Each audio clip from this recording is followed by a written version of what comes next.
Okay everyone, let's again start mission net JRF 2021 paper 1 cover कर रहे हैं हम लोग टीचिंग एंड रिसर्च एप्टीट्यूड को। अभी हम लोग यूनिट 8 पढ़ रहे हैं अपना ICT और ये हमारी क्लास नंबर 3 है यूनिट 8 की। चैनल पे न्यू है तो सब्सक्राइब कर लीजिए, अदर फ्रेंड को शेयर कीजिए। अगर पेपर 1 नेट JRF की प्रिपरेशन कर रहे हैं, पेपर 1 पढ़ना है या पेपर 2 आपको पढ़ना है, पेपर 2 आप नेट JRF के लिए भी पढ़ सकते हो। एजुकेशन सब्जेक्ट में पढ़ा रही हूँ, शिक्षा शास्त्र, इसे आप नेट JRF के लिए भी पढ़ सकते हो और आगे आने वाले PGT के एग्जाम के लिए भी पढ़ सकते हो, UPHESC के पेपर के लिए भी पढ़ सकते हो। तो चलिए हम पढ़ते हैं अपना मेमोरी। हमने हार्डवेयर में पेरिफेरल्स में जो आपका मेमोरी आया था उससे पढ़ते हैं। मेमोरी, इससे हर बार क्वेश्चन आते हैं। तो आपका जो मेमोरी है वो 2 पार्ट्स में डिवाइडेड है। पहला है प्राइमरी, जिसे प्राथमिक कहते हैं, और दूसरा है सेकेंडरी, जिसे ऑक्सिलरी या गॉड भी कहते हैं। सेकेंडरी, ऑक्सिलरी या हिंदी में गॉड भी कहते हैं इसे। ठीक है, चलिए तो इसे हम डिस्कस करते हैं। प्राइमरी मेमोरी को पहले हम डिस्कस करते हैं। प्राइमरी मेमोरी में आपके, प्राइमरी मेमोरी लिख दिया मैंने, प्राइमरी मेमोरी में आपके रैम और रोम आते हैं, रैम और रोम आते हैं। और प्राइमरी मेमोरी के जो डेटा होते हैं, ध्यान से सुनिएगा, ये क्वेश्चन, इस तरह के क्वेश्चन आते हैं। प्राइमरी मेमोरी के जो डेटा होते हैं वो परमानेंट के लिए स्टोर नहीं होते हैं, परमानेंट स्टोर नहीं होते हैं, टेम्पोररी होते हैं। और इसे शॉर्ट टर्म मेमोरी भी कहते हैं। क्या कहते हैं? Short term memory. ओके, तो जो प्राइमरी मेमोरी है उसमें हम रैम और रोम को डिस्कस कर लेते हैं। तो आपका जो रैम है, रैम को हम कहते हैं, इसका भी आप याद रखिएगा, रैंडम एक्सेस मेमोरी। ठीक है, रैंडम एक्सेस मेमोरी, और इसे मेन मेमोरी भी कहते हैं। क्वेश्चन आता है इसमें से, याद रखिएगा आप लोग, ये मत कहिएगा पढ़ाया नहीं मैंने। मेन मेमोरी भी कहते हैं और इसे टेम्पोररी मेमोरी भी कहते हैं, टेम्पोररी मेमोरी भी कहते हैं।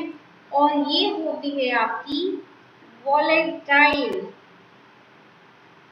वॉलेटाइल मेमोरी, यानी कि टेम्पोररी है। ये पूछता है आपका कि रैम बताइए वॉलेटाइल है या नॉन वॉलेटाइल है, ये कई बार पूछा है, इस चीज को आप ध्यान में रखिएगा। ठीक है, तो आपके रैम के बारे में मैंने डिस्कस कर दिया।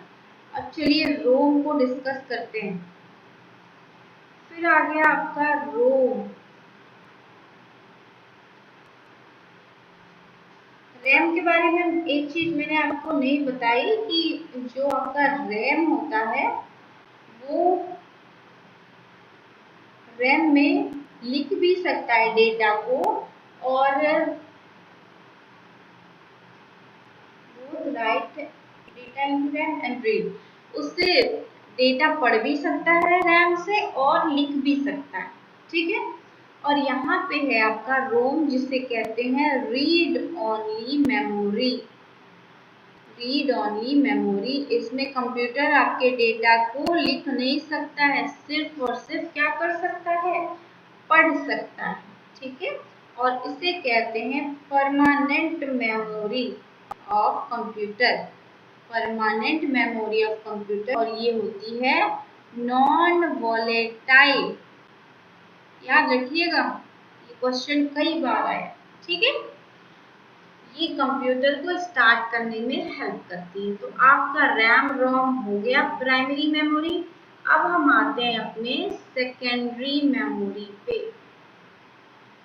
सेकेंडरी मेमोरी,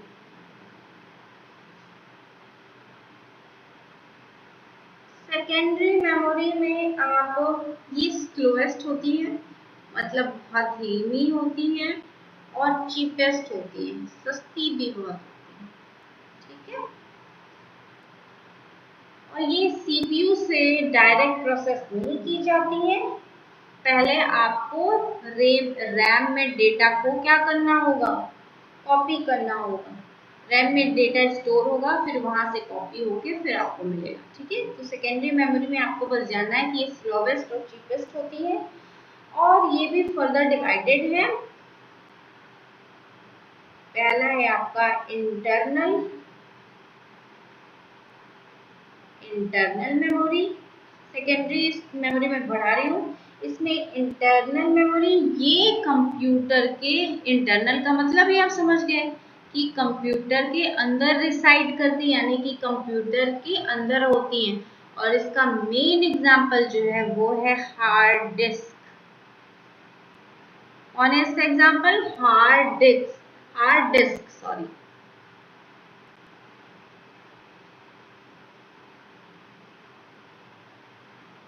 और ये जो हार्ड डिस्क है आपका, वो मैग्नेटिक डिस्क का एक एग्जाम्पल है, मैग्नेटिक डिस्क का एग्जाम्पल है। ये हो गया आपका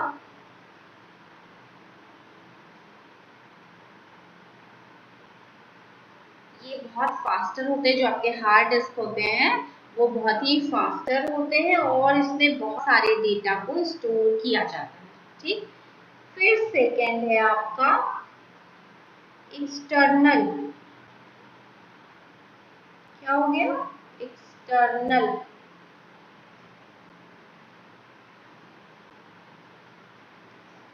अब एक्सटर्नल में आपको बता दूं, ये पोर्टेबल और रिमूवेबल होते हैं, यानी कि आप कंप्यूटर से इसे निकाल भी सकते हो। अब निकाल सकते हो तो आपका दिमाग चला गया होगा कि ये हो गई जैसे USB flash drive. USB flash drive को आप जानते होंगे कि क्या बोलते हैं, मेमोरी स्टिक बोलते हैं। और साथ में एक कॉमन सा इसका नाम है, वो है पेन ड्राइव। अब आप क्या करते हो, ये तीनों एक ही है। पेन ड्राइव को अपने कंप्यूटर में, पीसी में लगा देते हो और डेटा को ट्रांसफर कर सकते हो, यहाँ से वहां कर सकते हो, ठीक है। तो ये आपके क्या हो गए, रिमूवेबल, पोर्टेबल, तो इसलिए ये एक्सटर्नल हो गए। इसके साथ ही साथ आपका सीडी हो गया, डीवीडी हो गया, ब्लू रे हो गया, ठीक है, ये हो गए।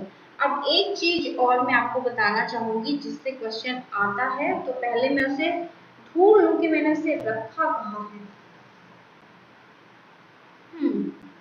पहले आप देख लीजिए कि जो आपके हार्ड ड्राइव्स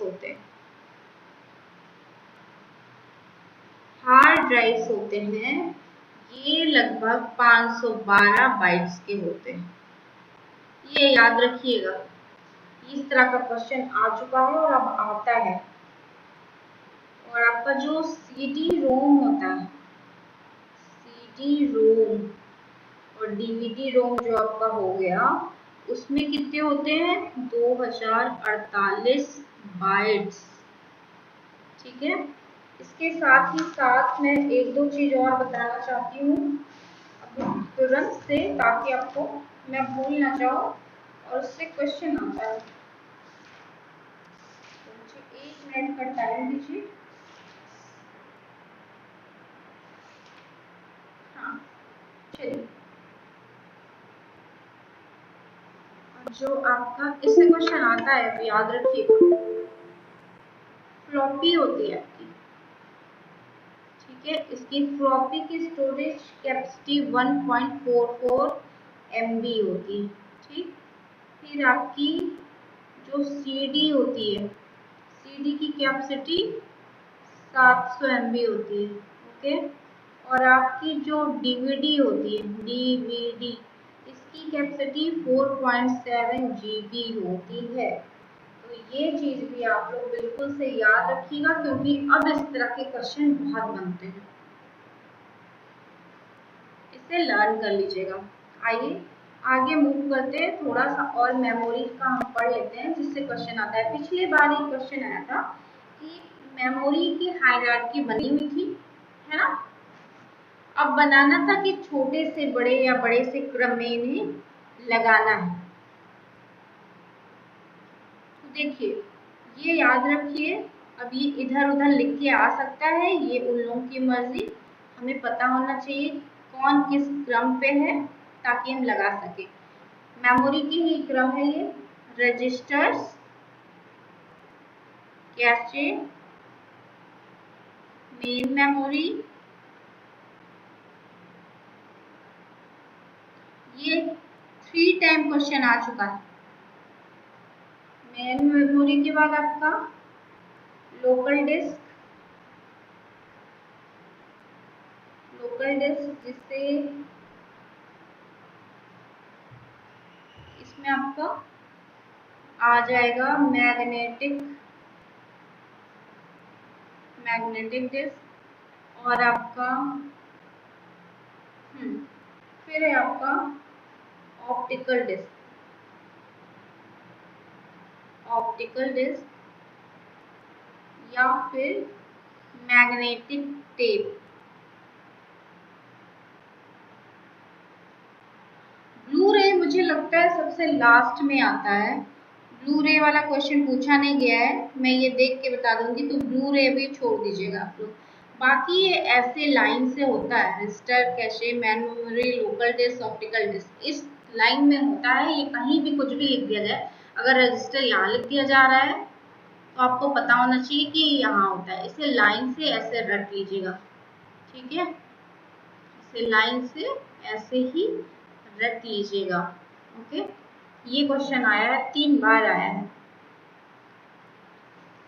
और एक चीज और आपको जानना है, लिख के आ जाता है कि 1 बिट बराबर क्या होता है, इस तरीके से क्वेश्चन आया है, तो ये भी हमें लर्न करना है। तो 1 बिट बराबर आपका बाइनरी डिजिट होता है। क्या होता है? Binary digit. याद रखिएगा, हर बार इन सबसे क्वेश्चन आया है। फिर 8 बिट्स, ये याद रखिएगा जो लिखा है यहाँ बिट है, यहाँ बिट्स। 8 बिट्स बराबर क्या होता है? 1 बाइट होता है। इससे क्वेश्चन आता ही आता है, तैयार रहिएगा इसके लिए। 1024 बाइट बराबर क्या होता है? 1 किलोबाइट।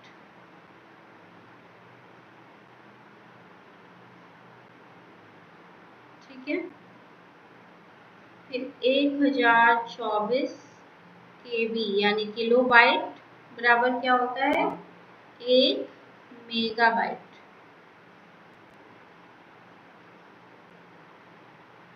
फिर 1024 मेगाबाइट बराबर क्या होता है? 1 गीगाबाइट। गीगाबाइट यानी GB। फिर 1024 गीगाबाइट बराबर 1 टेराबाइट होता है। क्या होता है? टेराबाइट। प्लीज याद कर लीजिएगा, क्वेश्चन बनता है इससे। 1024 टेराबाइट बराबर होता है 1 पेटाबाइट। 1 पेटाबाइट। फिर छोटा लिखना पड़ेगा, 1024 पेटाबाइट बराबर 1 एक्साबाइट। एक्साबाइट होता है। फिर 1024 एक्साबाइट बराबर 1 जेट्टाबाइट होता है। जेट्टाबाइट, ठीक है। फिर 1024 जेट्टाबाइट बराबर 1 योट्टाबाइट होता है।